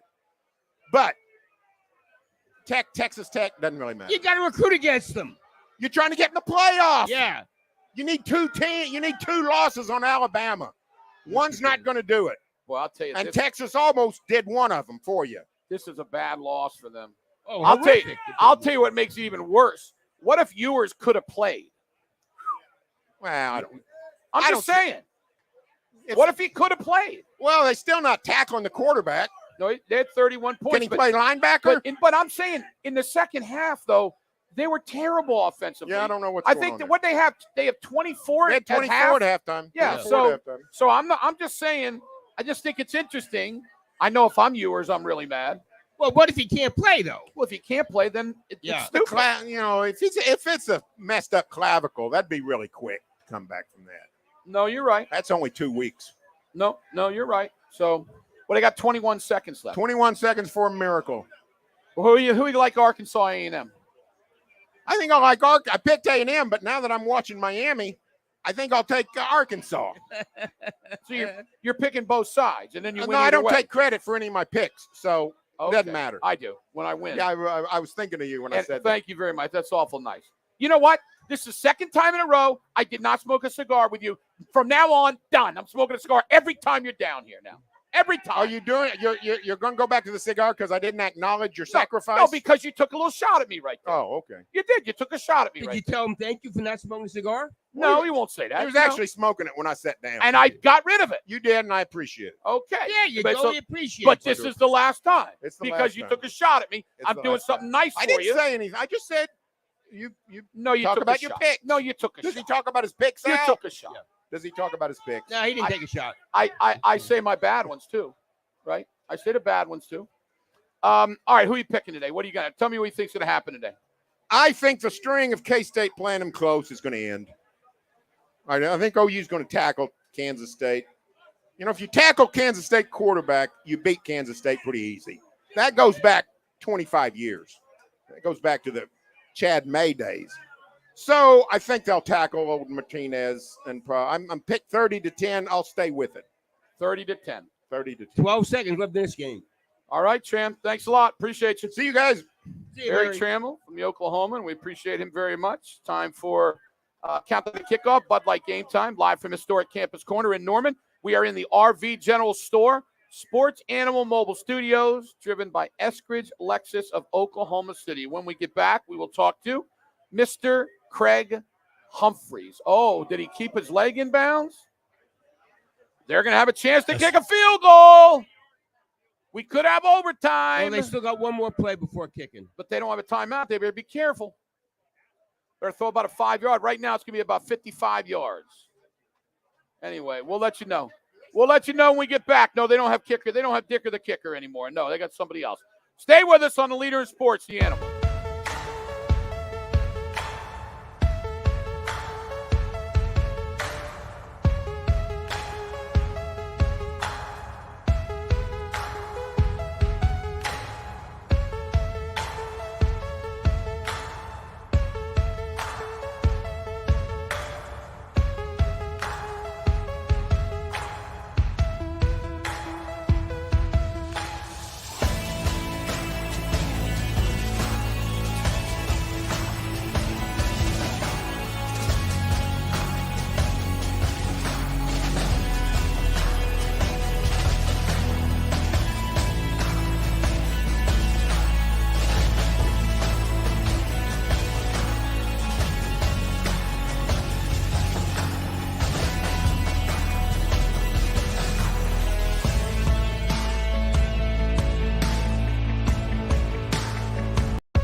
myself, Al Eschbach, along with Jim Traber, here at Historic Campus, going open with Kansas State at 7 o'clock tonight. We're watching this Texas game. Jim, and first play overtime, Texas fumbles the ball. Absolutely. All Tech has to do is kick a field goal, and they win. Right now, it's 42 yards. I might run the ball once or twice and then kick it. Well, maybe they're going to score. Look at this. This is over. Yep. They got now they're down to about the 9-yard line, so this is pretty much over with. What a horrific loss for Texas. I mean, horrific. You get all the fan base back, moral victory, everything. Yep. Then you go on the road and you can't win this game. I know it, man. I know. It's crazy. And a great win for Tech. Oh, yeah. Joey McGuire? Man, you kidding me? A great win for him. I got to tell you now, I hope they're not going to plan on running it a whole bunch. I'd get it in the middle of the field and kick the thing, wouldn't you, Al? Yes, absolutely. Okay. Texas, they better try to take the ball away. Well, we'll see. They ran the ball once. I think I'm running on the field and kick him. You know what I would do? I would play action and have the quarterback just to stick it up and stick it. Yeah, okay. Very nice. Very nice. Let's bring in our man Craig Humphreys. Craig, crazy day of football. You guys are talking to the only one in this state probably pulling for Texas. That was my T&W Tire lock of the week. So you're wrong. You're done now. It's over with. So what? It's over with now. You can't. Yeah, what were they given? What were they given? 7. Well, you 7 can't win. points. You can't win. No, I can't. No, unless they stop them and it goes, triple overtime. Right, triple over. You got to go to triple overtime to win.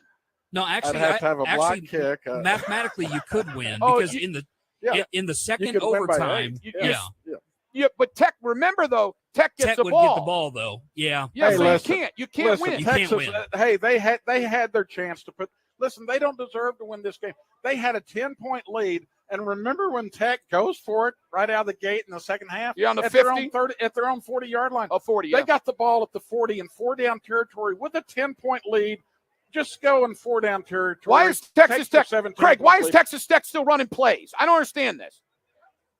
I don't know. They should have kicked it. No, you got to kick it when you're down there. You don't take it. What if they fumbled here or whatever? I mean, that'd be crazy. Yeah, I don't know what in the world they're doing. Well, the reason they're going to win this game is because number one, they have a coach. You have one coach that's pulling out all the stops like he's got a 25-year con, and you got the other coach, Texas. This is the most plain vanilla offense I've ever seen. Craig, you know what I said, half. Craig? You know what I said, Craig? I said it reminded me of the Steelers offense. They run the ball up the middle and they throw the ball deep on the sideline. Am I right? In the second half, that's all they did. They did have a 10-point lead, but you would have thought that they had a 30-point lead. They were just running it up. They got the ball. So when they got the ball in 4-down territory, I'm not kidding. They had a 3rd down and 4, then a 4th down and 2, and they're running. They lined up in the Wildcat, and they're just running straight ahead. Everyone's packed in. Everyone in the stadium knows that it's Roschon Johnson going straight ahead. I mean, there's absolutely no imagination. But listen, they didn't have viewers. They didn't have Overshown the first half. Worthy. I mean, he got dinged up early, and I guess he hadn't been there.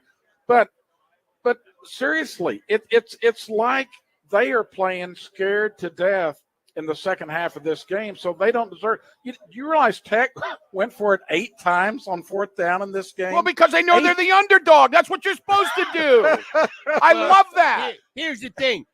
They kicked this field goal. They got 2 losses. They're going to have a bunch more this season with the Big 12. Yeah, we've been talking a lot this morning, like Craig. This in this league, we've been talking a lot today about this, Craig. Get Ewers and Worthy back, and I mean, they could look different with Ewers and Worthy. But their defense, they better get the defense fixed.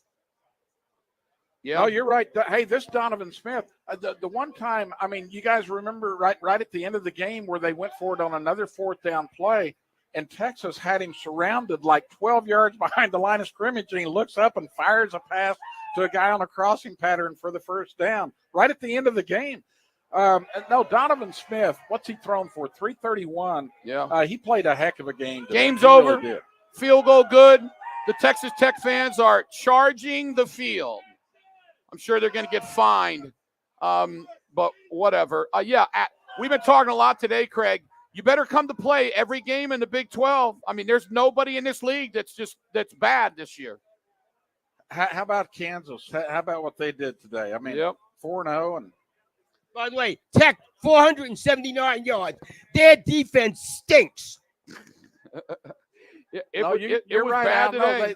Well, that's the other thing is really, I mean, Tech controlled the ball in the second half of this game, and I don't know what the yardage is just for the second half, but for the Tech obviously dominated the second half of the game. Texas it just looked like they got tired, but Tech deserved to win this, no question. That Joey McGuire, I mean, have you ever seen a coach? And from the word go, he was doing it in the first half too. 4th and 5, no big deal. 4th and 7, no big deal.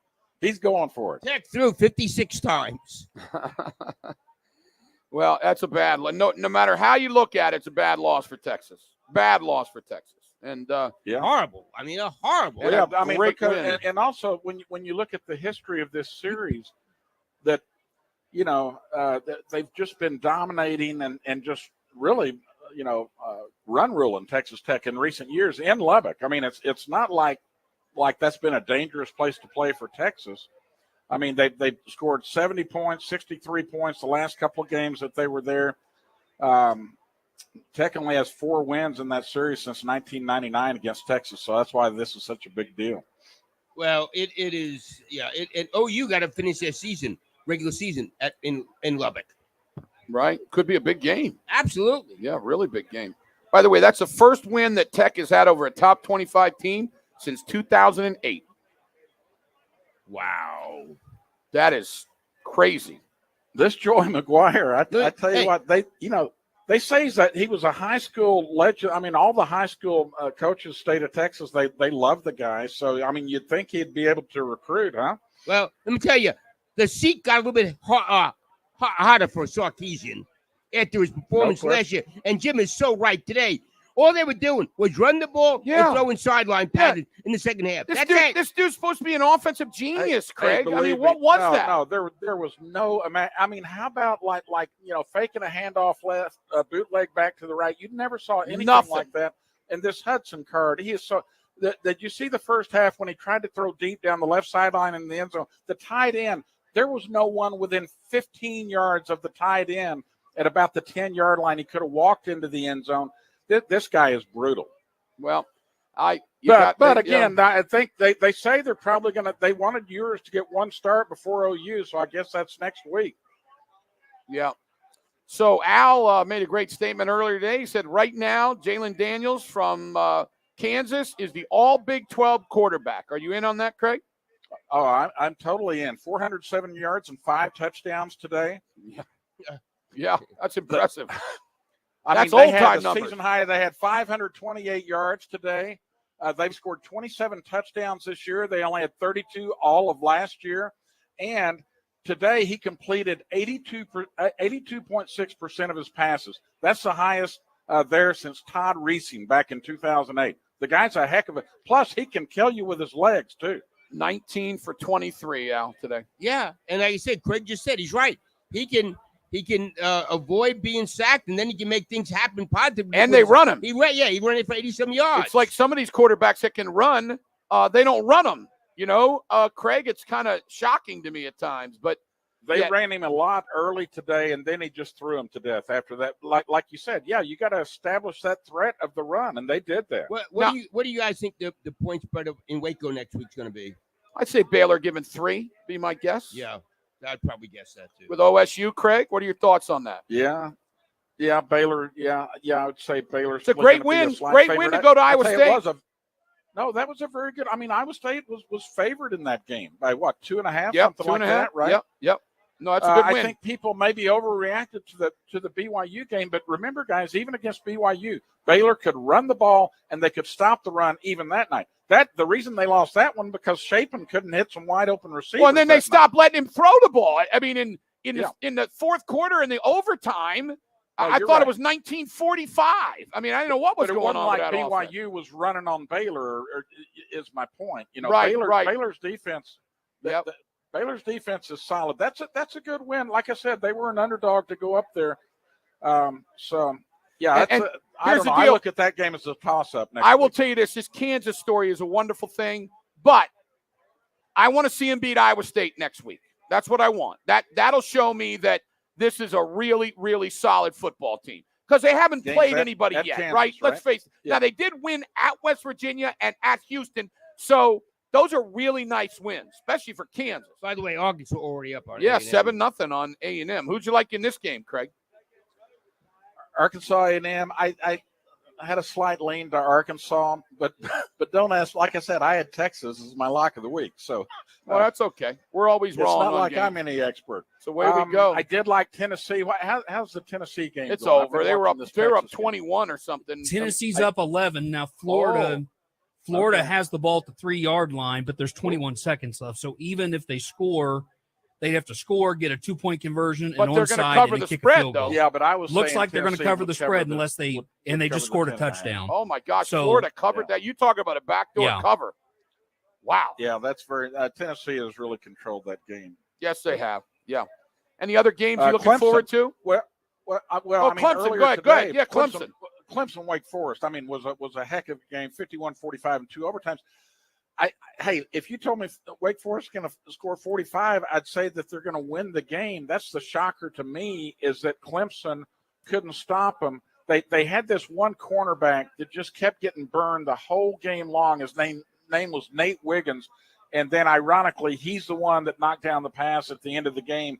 But he had been flagged for 3 pass interference penalties. Break when you're ready. 20 for Clemson.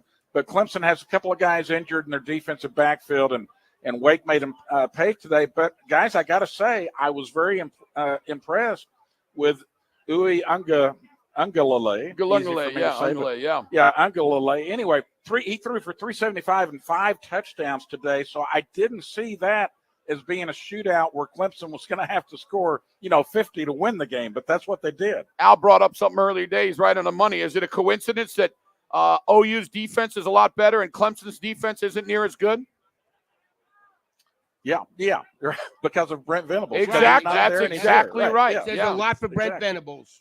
Yeah, guy's a big time. Guys, I was impressed with TCU today. I mean, their defense wasn't that good either. And I will say this on Kansas and TCU, SMU moved the ball today. Even Duke moved the ball a lot against Kansas. And so that's why I would still put those two teams down there, maybe with West Virginia, because their defenses, TCU's defense didn't show me that much today. Their offense did, but and they won the game. It's a nice win. They were only a 2-point favorite, and they won by 8. But their defense didn't look that good. Well, neither did Kansas. Their coach is a great offensive coach. His teams have never played defense, right? Yeah. So I think this week, it's a great test for OU's offense. Next week, I think it's a great test for OU's defense. You agree, Craig? Yes. Yeah, no question. I mean, this is a big test for their offense. I don't care what K-State did against Tulane. Their defense didn't play terrible. Their offense did, right? No, they're a good defensive team. A very good defensive team. Yeah. Craig? Before we break down the end of the OU game, what's your thoughts on Oregon State and USC tonight? Well, I mean, you guys know that spread went from 13 down to, was it 5.5 this morning? It's 5.5, but I think Mark said that 13 was what it was before the week. You can get it early, but it still has gone way down. There's still money pouring in on Oregon State. Yes. If you gave me early in the week, I thought, man, because Oregon State has been impressive, and so I thought if you give me 12 or so, I might take that. If it's 5 or 6, if I'm going to pick a side, I'd have to take USC. I got Oregon State plus 6.5. Do you? That's what we made the picks on. So, and that's Fat Jack's lock. So he loves Oregon State. T&W Tire lock of the week. Of course, I love what I've seen from Oregon State. I'm just saying I'd like it a lot more if I was getting double digits. Did you see the total in that game? You see the total? Yeah, 70. No. There's going to be a lot. Well, they're next to last in the Pac-12 with defense. Yeah, you mean USC? USC. Well, yeah, they're not any good defensively, and they got a coach. And they got a coach that's just, very average. So, all right, Craig, what's going to happen in Norman today? What do you got? I heard you talk about it earlier this week. I know you love OU in this game, right? Well, no, I don't love OU. Oh, I'm sorry. I guess I'm picking them to cover the spread, but I just think that that it's going to be a lower scoring game. I think OU scores like I think I predicted at 31-13, and so, but 31, I don't consider that such a high scoring game for the offense. I think that's K-State holding them in check, but I just can't imagine this K-State team scoring over 20 points on this OU defense. So yeah, 18. I mean, the spread is what? What is 13, 13, 13, 14? yeah, 13. So yeah, maybe a very slight cover for OU, but my main thing is I just can't see the K-State offense scoring that much against this OU. Well, I agree. I think their offense is not real good, but it's crazy. Martinez is thrown for like 300 yards in 3 games. I mean, I don't know what they're they doing. got to come out and air it out today. They got to do something. Yeah. I mean, if they think they're But just every going to run time the we ball, they're doubt crazy. K-State, I mean, how many times in recent years have we made predictions somewhat like this? And K-State's won 2 out of the last 3, and then OU won that the one OU win was kind of a crazy win. Well, we'll see. It's a little different coaching staff, and Al brought up a great point all week that this is a big game for Venables. First time he's been a head coach against his alma mater. Yeah, and Al, what do you think? I mean, does that matter that much to the players that Venables? No, it played does there to and Brent coached there? though. So yeah, no, I know it definitely does to Brent. Just saying, I don't know if that. But let me tell you this. I'll tell you this, Craig. If you love your coach, which I think these guys do, and he stands up in front of you and says, "Fellas, listen to this. I want to win every game, but it's my alma mater. I don't want to lose this game to my alma mater." Yes. They're going to go, okay, coach. I'm just telling you, that's if you love your coach, Well, if they love him, well, then they should cover the 13 or 14 You're points right. then. No, you're right. They should. So, all right, Craig, thanks, brother. Appreciate you. See you, Trabe. See you, Al. Yep, See you, Craig Craig. Humphreys. Listen to him every day on our station at 9 o'clock. I think they said that earlier, but Yeah. now I'm right. I'm right this time. Am I right? Yeah, You're right. I am. Good. Countdown to kickoff, Bud Light Game Time, live from historic Campus Corner in Norman in the RV General Store. Sports Animal Mobile Studios, driven by Eskridge Lexus of Oklahoma City. By the way, you can watch us on our app, on a bunch of places. But we got a break there with the weather. Not near as hot Oh with my the gosh, cloud it's cover. just great. Absolutely great. And of course, Al and I'll be on after. We'll come back and give our final thoughts right here on the leader in sports, the Animal.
Traber, Oklahoma, going against Kansas State. Fox nationally televised game a little bit after 7 o'clock tonight. And, gosh, all the crazy stuff today, Jim. My head is reeling. I know. I had a guy just send me a message on Instagram, said this is one of the best pregame shows we've ever done. I said, it is crazy stuff, man. Really, really the crazy. Overtime games today. And that's got to be a face mask, yeah, doesn't it? Yeah. Did they not call it? Mask. We got Oregon, Washington State going. Arkansas up 14-0 on A&M. Boy, that they did not call it daggone face mask. That is tough. Did Texas play today? I believe they did. Yes. What happened? I think it was a close game. I didn't get to see the very end of it. I don't know what happened. Matt, you got a Matt final Meyer? score on Texas, Matt? Yes. Game went to overtime. Bijan Robinson fumbled on the first play of overtime. Tech got it and kicked a field goal to win. So, needless to say, no. Texas is back. They're back. After the game, the field was not void of fans. I will say that it was definitely crowded. First sellout in 6 years at Tech today. Is that true? Yeah. Really? Well, and you brought up it's their first top 25 win. I think the last one was against Texas with the Crabtree game, if I'm not mistaken. Somebody just tried to tell me that they beat OU in 2011, and I'm doing is looking at what they wrote on the daggone TV. They beat them in 2009, but that was one of the years OU was down. Did Tech beat OU in 2011? That was year where Bradford got hurt, man. But yeah, that was here. Maybe that's yes. Well, 2011 OU was ranked high at the beginning of the year. Now maybe that was their first win over a top 25 team on their home field. Maybe that's what it was. Maybe that's what it was. Maybe that's what it was. You're right. So, well, Al, final thoughts? Well, I want to see the Oklahoma offense. This is a good test. It's the best test thus far. See what Gabriel can do. He's hitting 67% of his passes come into the game, but this is a great test from against Kansas State. You got to get the ball to Marvin Mims. I'll be interested in what Kansas State what they do as far as get at the ball. Are they going to be conservative? They got to come out and open it up. Because I don't think they can run the ball much. Have great success run the ball. Well, the best player on their team is Deuce Vaughn, and you got to figure out ways to get it to him. And if you try to run him up the middle, it ain't going to work. So you got to throw the ball, right? You got to throw the ball. Give him in space. And then what I would do if I'm them, I'd try to run a little play action with him and throw the ball deep. OU has not been really challenged deep. No, they have not. They've only been beaten once all year. Yeah, there was one where a guy was beat and they didn't complete it. But, I would at least, if I'm K-State, I'm going to try to throw the ball about 4 or 5 times all the way down the field today. That's what I would try. But I don't know. We'll see. This offense so far has been very average, very pedestrian, actually. Yeah, absolutely. So, and like I said, this league is just so – I'll tell you one thing. You're betting Vegas, and you have the I got the under on Texas. Under every year. People get. Thank you very much. It's not over yet, but that was a good one. Was it 9? 9. Yeah. By the way, I think it was the first Big Red Ron tweeted in first time they beat a top 25 Texas team since 2008. Oh, is that what it was? Oh, well, yeah, because OU, I want to say, was ranked number 1 when they beat them here in Norman. Okay. All right. Well, my bad. I read it wrong. So it was a Texas team. Last time they beat a Texas team that was a top 20. Heck, how many times is Texas in the top 25? Some guy asked me a minute ago, Kansas going to be ranked ahead of them this weekend? No, most definitely. Not even close. Yeah, not even close. Yeah, that is Hey, real quickly, can you guys there's 12 FBS programs in the state of Texas. You tell me the last one that hadn't lost yet? The last one, what do you mean? Hasn't lost. What's the one that doesn't have a loss? The only undefeated Division I program in the state of Texas as of this moment. TCU. Yep. Very good, Al. That comes from Brett McMurphy. He just tweeted that out. Okay. He should have asked me. I would have given the information. Well, I'm going to go OU 28-14. 28-14. Yep. Sounds good. That should be good. It should be really good. Matt Meyer, what do we have coming up, Matt? We're going to hear from Brent Venables coming up next. We'll run down all the scores one more time and hear from Coach Venables. And then ESPN Radio, while the Oklahoma K-State game going on, immediately following, football feedback with Al and Jim, taking phone calls, text messages, tweets, and then we'll have the college locker room show into the wee hours of the morning. So we'll have complete post-game coverage following the game here on the Sports Animal. Really, that's good stuff. By the way, Oregon scored a touchdown, and they now got in the end zone for the 2-point conversion. And with 1:21 left, they take a 3-point lead on Washington State. All right, they have been Al, behind that after the entire game. Sound They have good? been behind. Wow. I know. I mean, literally, Washington State was ahead the entire game, and now Oregon comes back. And Bo Nix made a good throw, made a really good throw. A lot of drunk people already today. That's the problem when you play a 7 o'clock game. You got a bunch of drunk idiots that are running around down here. Wait till about 3.5 hours, 4 hours from now. Oh, I know. That's what I'm saying. Yeah, this should be a lot of fun. Wait till 4 hours from now if OU loses. Well, that's what I was just getting ready to say. For that respect, let's hope OU wins, because I don't want to deal with it if they lose. All right, very good. We want to thank all the people down here. We'll see them again afterwards. Coming up, you're going to hear from Brent Venables and a lot more right here. This is Countdown to Kickoff, Bud Light Game Time, live from historic Campus Corner in Norman. We're in the RV General Store Sports Animal Studios, and it's driven by Eskridge Lexus of Oklahoma City. Stay with us. This is the leader in sports, the Animal.